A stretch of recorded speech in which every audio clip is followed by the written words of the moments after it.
Jeez. Shalom, shalom, shalom. Bienvenue sur la chaîne Kanien, votre site et votre chaîne de partage, de méditation de la parole de Dieu. Soyons tous bénis en ces temps de la fin. Au nom de Jésus-Christ de Nazareth, n'oubliez surtout pas de liker, s'il vous plaît, et partager et commenter la vidéo. Aujourd'hui, nous allons aborder la troisième partie de notre série sur Babylone.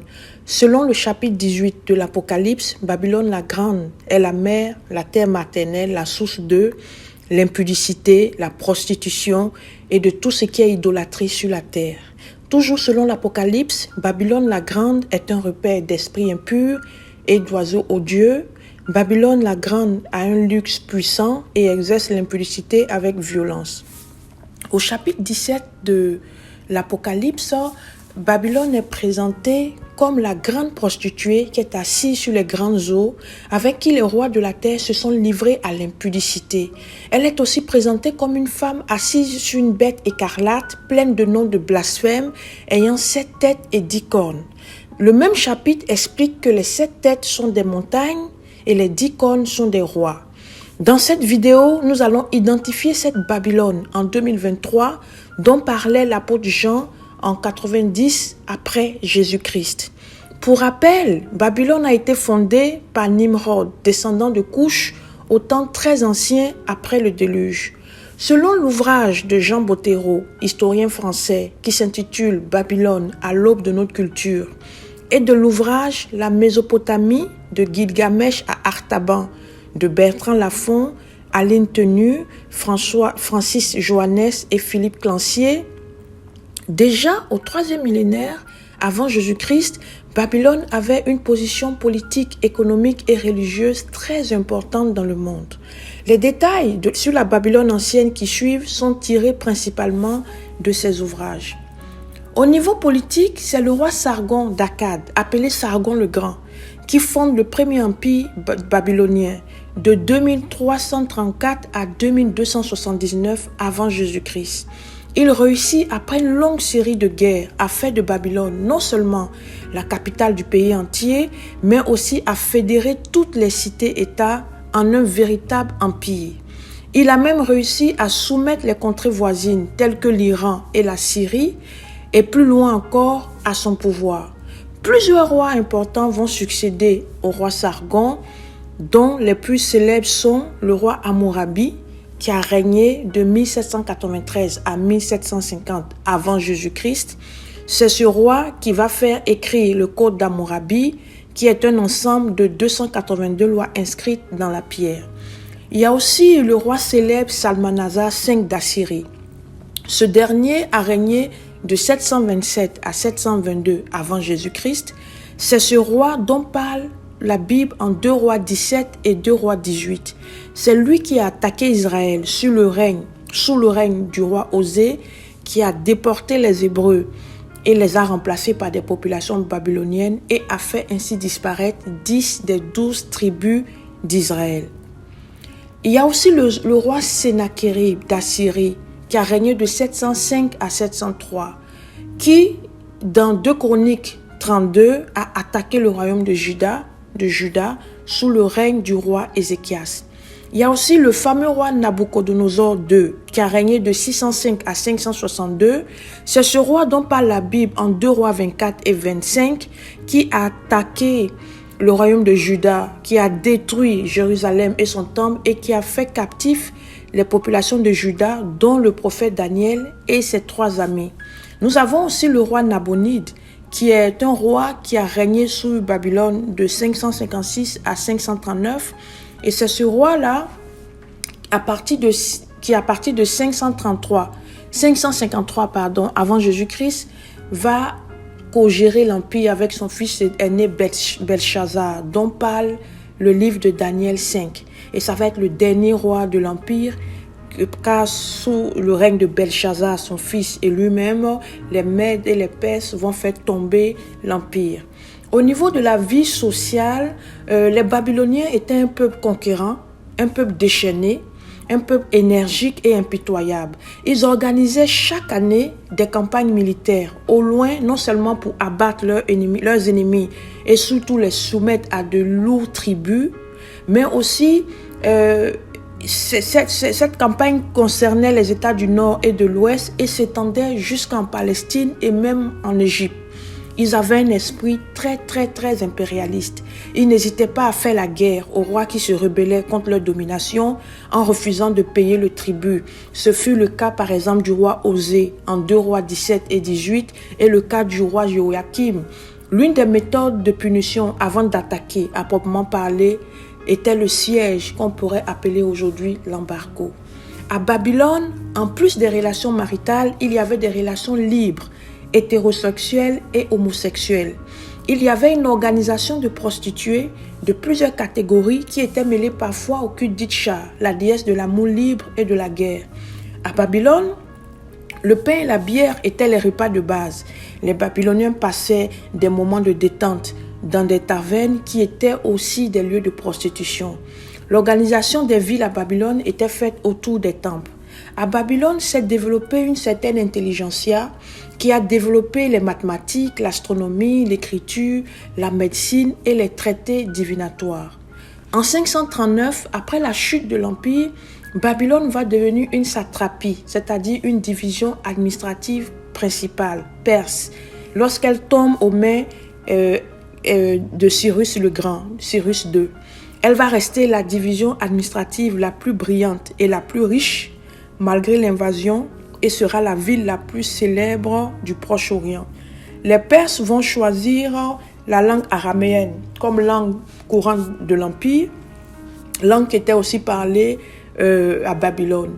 En 330, Babylone va tomber aux mains des Grecs et va devenir le centre du royaume des Séleucides. Les Séleucides, c'était des Grecs, mais qui avaient la charge de la domination au niveau de l'Orient. Le nouveau monde grec va être fasciné par la gloire de Babylone, par les traditions de Babylone et les chefs-d'œuvre de sa littérature. Un prêtre babylonien appelé Béroz, vers l'an 300, va traduire et diffuser les connaissances, l'héritage de Babylone au monde grec. Plusieurs écrits littéraires et scientifiques de Babylone venant des tablettes cunéiformes vont être diffusés dans tout le nouvel empire grec. Donc le pays va tomber plus tard aux mains des Parthes autour de l'an 140 et des Romains à l'an 100 avant Jésus-Christ. Mais malgré toutes ces chutes, les almanachs, les almanachs qui sont des livres populaires publiés chaque année et qui comportaient avec un calendrier des renseignements scientifiques et pratiques vont être continués à être diffusés sous l'empire grec et sous l'empire perse aussi. Donc Babylone, bien que tombée, va réussir à diffuser sa civilisation, diffuser ses pratiques divinatoires, diffuser sa science, diffuser son système de pensée dans tout l'Orient et même dans l'Occident. Au niveau de la vie religieuse, nous pouvons dire qu'à Babylone, les rois étaient nommés ou cooptés par les dieux. Il y avait 43 temples à Babylone. Au 3e millénaire avant Jésus-Christ, il y avait environ 3000 divinités recensées dans tout le pays et chaque Babylonien adorait plusieurs dieux. Il y avait le dieu de la cité où il vivait, il y avait le dieu de son corps de métier. En plus de ça, il adorait aussi le dieu protecteur, adoré par ses parents qui lui ont donné son nom. Donc la plupart des noms étaient donnés en fonction des divinités adorées par les parents. Par exemple, Nabucodonosor signifie « Ô Nabou, protège mon fils héritier ». À l'âge adulte, chacun était libre de choisir sa divinité de protection. Même les prêtres d'une divinité pouvaient faire allégeance à une autre pour chercher sa protection. La divinité apparaissait dans la légende du sceau des Babyloniens avec le nom du père et le métier. Les Babyloniens consultaient les dieux avant les campagnes militaires et ils considéraient le roi comme un vicaire au service d'un dieu et l'intermédiaire entre Dieu et le peuple. À Babylone, la divination était considérée comme une science. Les Babyloniens ont mis en place un recueil pour les devins professionnels pour connaître les présages et passer aux oracles. Des lois ont émergé à partir de ce recueil et ont servi de base de la science aux Grecs. L'un des secteurs divinatoires importants en Babylone était l'astrologie. Les astrologues observaient des astres et étaient capables, à partir de cette observation, de sortir des oracles. À force d'exercer cette pratique, ils en ont fait une véritable astronomie savante, capable par exemple de calculer sans erreur le moment d'une éclipse de lune ou de soleil. Ce savoir a été développé et renforcé par leur contact avec la science grecque au temps des Séleucides, qui étaient des Grecs qui dominaient la partie orientale du monde. Cette capacité les a rendus célèbres. Sur le modèle des traités divinatoires, les Babyloniens avaient composé un recueil de signes et de symptômes de maladies. Ce recueil permettait d'analyser les parties du corps et du patient pour en tirer à la fois un diagnostic et un pronostic sur l'état de sa vie, À Babylone, on pratiquait la divination déductive. Et l'une des méthodes de ce type de divination, l'une des méthodes courantes, était d'examiner l'état du foie d'un mouton immolé afin de prédire l'avenir de la personne qui consultait la divinité. Donc les particularités et les anomalies du foie de l'animal immolé étaient selon eux chargées de la révélation des dieux sur l'avenir du consultant. Pour faciliter le travail des devins, les Babyloniens avaient préparé des maquettes qui soulignaient chacune une singularité et portaient inscrite la prédiction en fonction de la singularité du foie. Cette pratique, en étant consignée dans un recueil, va devenir une sorte de science, mais de science occulte. Dans le système de pensée mésopotamien, les dieux gouvernaient à travers les rois et les hommes étaient sur terre pour exploiter à travers le travail les matières premières du monde, pour en tirer tous les produits nécessaires d'abord aux dieux puis aux hommes. Le service du culte aux dieux était donc très dominant à Babylone. À Babylone, par exemple, un budget royal était alloué pour les habits somptueux des statues des divinités, leur nourriture et les fêtes en leur honneur. Par exemple, le roi Nabonide a pris un certain nombre de décisions officielles qui concernaient directement les affaires du temple d'Itchar à Uruk, pour les offrandes, pour la garde-robe de la statue d'Itchar et la rétribution des serviteurs du culte d'Itchar.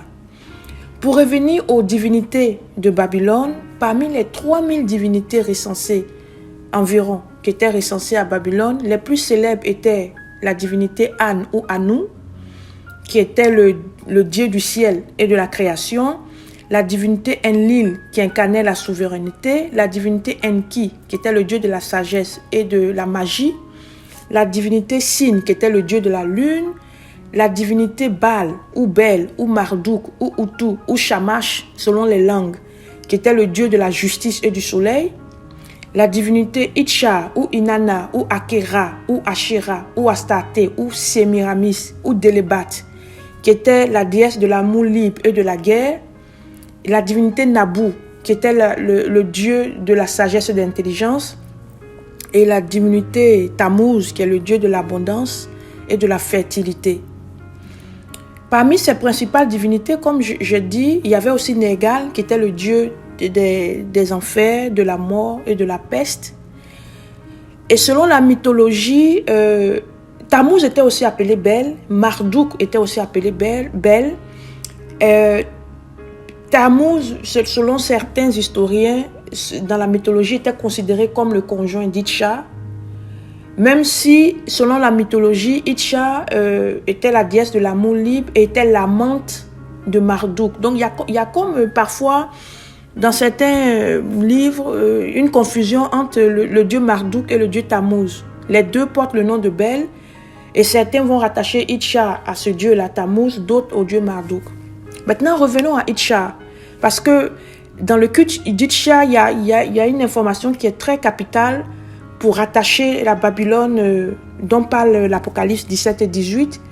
C'est que, par exemple, selon Dominique Charpin, dans son ouvrage « La vie méconnue des temples mésopotamiens », Itchar apparaît comme la patronne, la protectrice, donc la déesse des prostituées.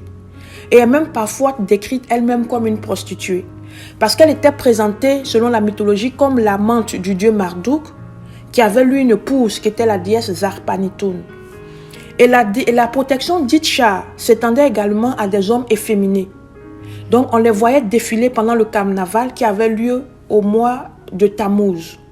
Donc, à l'occasion de cette fête, les hommes, tout comme le dieu Marduk, étaient autorisés pour un temps délimité à être infidèles à leur épouse. Donc, d'où le concept de orgie qu'on va rencontrer dans certaines pratiques des cultes des sociétés secrètes.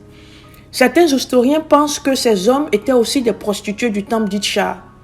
Il faut noter que certains esclaves dédiés au service des dieux étaient marqués à la main droite. Les esclaves des temples d'Itcha, par exemple, étaient marqués d'une étoile à la main droite. Dans le culte d'Itcha, il y avait une pratique qu'on appelait la prostitution sacrée, qui était une pratique courante dans l'adoration de la déesse, de l'amour libre de la guerre, et certains de ces temples étaient appelés des tavernes. Donc pendant ces rituels, parfois des épouses partaient dans ces temples-là pour avoir des relations avec d'autres hommes. Parfois c'était des adoratrices dédiées, mais c'était une sorte de prostitution et souvent d'orgie qui se passait pendant l'adoration du culte d'Itcha. Il ne faut pas oublier également les eunuques, parce qu'il y a un lien aussi entre les hommes efféminés dans la pratique du culte d'Itcha et les eunuques. Parce que les eunuques étaient des hommes qui étaient castrés pour se mettre au service du roi. Donc cette pratique-là, selon le récit de la mythologie babylonienne, vient du dieu Enki, qui va donner au roi un homme sans sexe pour le servir. Donc ils étaient soit des comptables ou des conseillers. Mais au-delà aussi des fonctionnaires du roi, il y avait un autre type d'eunuque qui était connu dans l'Antiquité pour se livrer à la prostitution sacrée dans le temple, mais surtout la prostitution homosexuelle. Donc dans le temple d'Itcha, dans le culte d'Itcha, il y avait la prostitution sacrée et la prostitution des deux types, donc homosexuelle et hétérosexuelle. Donc, en conclusion, pour cette première partie, nous pouvons dire que Babylone avait une civilisation ancrée dans l'idolâtrie, dans la violence, une politique impérialiste et la prostitution, qui était promue par le culte de certaines divinités, dont la déesse Itcha. Donc, une connaissance à la fois occulte et scientifique a émergé de Babylone et s'est transférée en Orient par les Perses et en Occident par les Grecs et les Romains. Le culte des divinités de Babylone va s'étendre en Orient et en Occident à travers un mélange dans les pratiques religieuses chrétiennes, mais aussi à travers des cultes au sein des sociétés secrètes. Puisque notre monde d'aujourd'hui est dominé par la civilisation gréco-romaine, Babylone la Grande n'est autre que la fille de cette civilisation, l'Occident. Et c'est ce que nous démontrerons dans la 4e et la dernière partie de notre vidéo sur Babylone.